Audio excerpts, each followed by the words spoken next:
Hello everyone, Tripura study update চ্যানেলের নতুন একটি ভিডিওর মধ্যে তোমাদের সবাইকে আবারও একবার অভিনন্দন।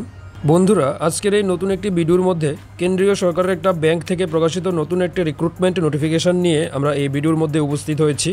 নোটিফিকেশনের মধ্যে তোমরা দেখতে পাচ্ছ যে ত্রিপুরা গুয়াহাটি জোনের আন্ডারে টোটাল 7খানা পোস্ট রয়েছে ত্রিপুরার মধ্যে। তো আজকের এই ভিডিওর মধ্যে আমরা এই নোটিফিকেশনটা নিয়ে ডিসকাস করতে চলেছি। পোস্টগুলোর জন্য কীভাবে আবেদন করতে হবে, এডুকেশনাল কোয়ালিফিকেশন কী হবে, সিলেকশন প্রক্রিয়া কী হবে, সব কিছুই আমরা এই ভিডিওর মধ্যে ডিটেলস আলোচনা করব। তো চলো দেখে নেব অফিসিয়াল যে নোটিফিকেশনটা রয়েছে তার মধ্যে ডিটেলস কী দেওয়া রয়েছে। ভিডিওতে যাওয়ার আগে জানাতে চাই যে তোমাদের যদি আমাদের এই চ্যানেলের কন্টেন্ট ভালো লাগে থাকে তাহলে অবশ্যই আমাদের চ্যানেলটাকে সাবস্ক্রাইব করে রাখো এবং তোমাদের ফ্রেন্ডসদের সাথেও এই ভিডিওটাকে শেয়ার করো। তো আজকের নোটিফিকেশনটি এসেছে সেন্ট্রাল ব্যাংক অফ ইন্ডিয়া থেকে, যেটি হচ্ছে কেন্দ্রীয় সরকারের একটা আন্ডারটেকিং ব্যাংক। এর মধ্যে বিভিন্ন স্টেটের জন্য আলাদা আলাদা করে ভ্যাকেন্সি প্রকাশ করা হয়েছে।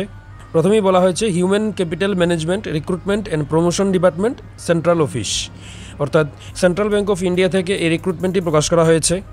এর মধ্যে মূলত 2024-25 বর্ষের জন্য 3000খানা পোস্ট পাবলিশ করা হয়েছে।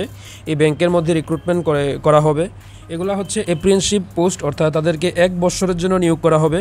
অনলাইন আবেদন অলরেডি শুরু হয়ে গেছে এবং আবেদন প্রক্রিয়া খুবই তাড়াতাড়ি শেষ হয়ে যাবে। এর জন্য যে অনলাইন এক্সামের ডেট সেটাও কিন্তু পাবলিশ হয়ে গেছে। তো চলো নেক্সট আমরা দেখে নেব এডুকেশনাল কোয়ালিফিকেশান কী রয়েছে। প্রথমেই যেটা বললাম যে এর মধ্যে সর্বমোট ভ্যাকেন্সি রয়েছে 3000। এটা হচ্ছে শুধুমাত্র ত্রিপুরার জন্য নয়, ত্রিপুরার মধ্যে টোটাল ভ্যাকেন্সি রয়েছে 7 এবং পুরো অল ইন্ডিয়াতে ভ্যাকেন্সি রয়েছে 3000। যদি আমরা এলিজিবিলিটি ক্রাইটেরিয়ার কথা বলি তাহলে যারা যারা আবেদন করবে তাদের যে বয়সসীমা সেটা হতে হবে 1 এপ্রিল 1996 থেকে 31 মার্চ 2004। এই যে ডেটের মধ্যে কিন্তু অবশ্যই তোমাদের যে বার্থ ডেট সেটা থাকতে হবে। এরপর এডুকেশনাল কোয়ালিফিকেশান যদি দেখি তাহলে এনি গ্র্যাজুয়েট, অর্থাৎ যে কোনো বিষয়ে যদি গ্র্যাজুয়েশন করা থাকে তাহলে কিন্তু তোমরা এই পোস্টের জন্য আবেদন করতে পারবে। তারপর যদি আমরা রেজিস্ট্রেশন প্রসেসের কথা বলি তাহলে এখানে যে ওয়েবসাইটটি মেনশন করে দেওয়া আছে www.nats.education.government.in, এই ওয়েবসাইটের মধ্যে তোমাদেরকে আবেদন করতে হবে। অনলাইন আবেদন করার সময় প্রথমে একটা ওয়ান টাইম রেজিস্ট্রেশন করতে হবে এবং তারপর কিন্তু রেজিস্ট্রেশনের পর লগ ইন করে তারপর এই ব্যাংকের জন্য আবেদন তোমরা করবে। এরপর যারা যারা পোস্টগুলোর জন্য আবেদন করবে তাদের সিলেকশন প্রসেসের মধ্যে কী হবে সেটা আমরা দেখে নেব। সিলেকশন প্রসেসের মধ্যে একটা অনলাইন রিটেন এক্সামিনেশন নেওয়া হবে, যেটা হবে একটা অবজেক্টিভ টাইপ। অনলাইন এক্সামিনেশনের মধ্যে সিলেবাস কী হবে সেটা তোমরা দেখে নাও। 1 নাম্বার হচ্ছে কোয়ান্টিটিভ অ্যাপটিটিউড, তারপর জেনারেল ইংলিশ, তারপর রিজনিং অ্যাপটিটিউড এবং কম্পিউটার নলেজ। এই 4টা টপিক কিন্তু মাস্ট লাগবেই। তারপর রয়েছে বেসিক রিটেল লাইবিলিটি প্রোডাক্ট, তারপর রয়েছে বেসিক রিটেল অ্যাসেট প্রোডাক্ট, তারপর রয়েছে বেসিক ইনভেস্টমেন্ট প্রোডাক্ট এবং বেসিক ইন্স্যুরেন্স প্রোডাক্ট। এই সমস্ত ছোটো ছোটো টপিকগুলো কিন্তু এক্সাম দিতে যাওয়ার আগে তোমাদেরকে জেনে নিতে লাগবে। অর্থাৎ এর মধ্যে টোটাল যে সিলেবাসটা থাকবে সেটা হচ্ছে quantitative aptitude, general English, reasoning এবং কম্পিউটার, এবং তারপর রয়েছে কিছু retail liability product, retail asset product, retail investment এবং ইন্স্যুরেন্স প্রোডাক্ট। যারা যারা এক্সাম কোয়ালিফাই করবে তাদেরকে একটা মেরিট লিস্ট প্রকাশ করা হবে এবং সেই মেরিট লিস্টের বেসিসে কিন্তু সিলেকশনটা করা হবে। যেহেতু এগুলো অ্যাপ্রেন্টিসশিপ পোস্ট তাই তোমাদেরকে 12 মাস অর্থাৎ 1 বছরের জন্য কিন্তু এদেরকে নিয়োগ করা হবে। এই 1 বছর শেষ হলে কিন্তু তোমাদের আর তোমরা এই জব কন্টিনিউ করতে পারবে না। তো যারা যারা আবেদন করবে তাদেরকে আবেদন প্রক্রিয়া শেষ করার পর একটা অ্যাপ্লিকেশন ফি পে করতে হবে, যেটা হচ্ছে পিডব্লিউডি ক্যান্ডিডেটকে 400 রুপিস অ্যাপ্লিকেশন ফি পে করতে হবে। SC ST ক্যান্ডিডেটকে 600 এবং অন্য যারা যারা ক্যান্ডিডেট রয়েছে তাদেরকে 800 রুপিস অ্যাপ্লিকেশন ফি পে করতে হবে।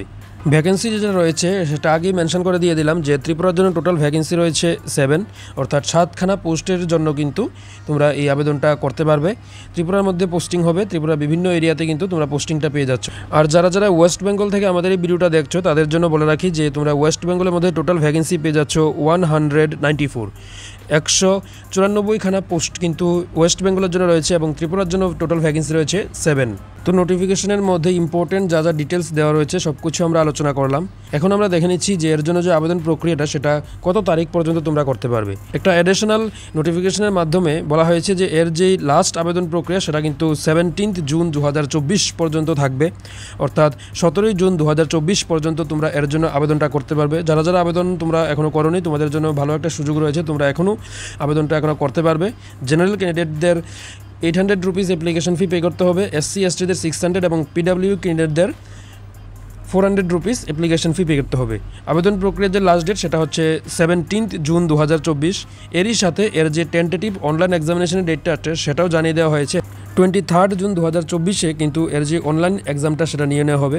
তো যারা যারা এখনও আবেদন করেনি তাদের জন্য খুবই একটি ভালো সুযোগ রয়েছে। 17 জুনের মধ্যে তোমরা আবেদনটা করে নাও এবং 23 জুন কিন্তু তোমাদের এই অনলাইন এক্সামটা কন্ডাক্ট করানো হবে।